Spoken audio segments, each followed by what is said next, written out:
Very interesting question. A little bit of a curveball. Good one. I think, to me, it's a changing thing. So I think a lot of it depends on the issues and the situation. It's real easy when you're on the campaign trail to say, when I'm elected, I'm going to do X, Y, and Z, and I'm going to make all that happen. But you're right, you need 5 votes to make that happen. So you obviously have to convince 4 other people to agree with you.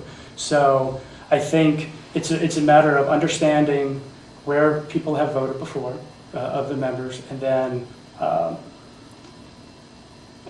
seeing that, okay, here's what I think, why do you think this? You know, and to a certain degree, I think it's a matter, back up a step. With the Light Factory Board, a lot of times when we come into those meetings, we kind of know where our decisions are going to be because our committees or other places have talked about things, and we kind of have a good understanding. And so when we get put to a full board meeting and a discussion or a topic comes up, a little bit of discussion, we kind of know where we're going with that. We just want to make sure that we're doing some of the right things. So to me, I think there's a lot of in-between meeting discussions that can go on. And I know that there are different ways that people view of how a board should function.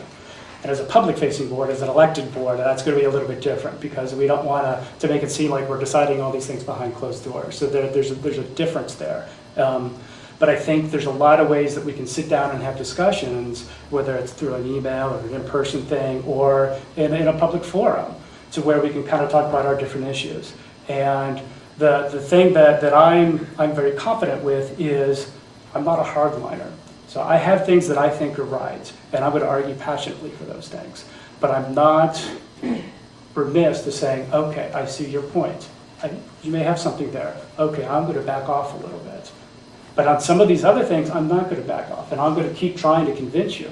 Maybe this meeting we're not going to get to that, but the next meeting I'm going to try a little bit harder to see if I can convince you. Or maybe I come up with some other piece of evidence. So I think it's a combination of the things that I'm believing in and convincing people and lobbying for that, and then also getting that feedback and understanding where we want to go with that. And then ultimately, really, it comes down to what's going to be the best direction for the school system.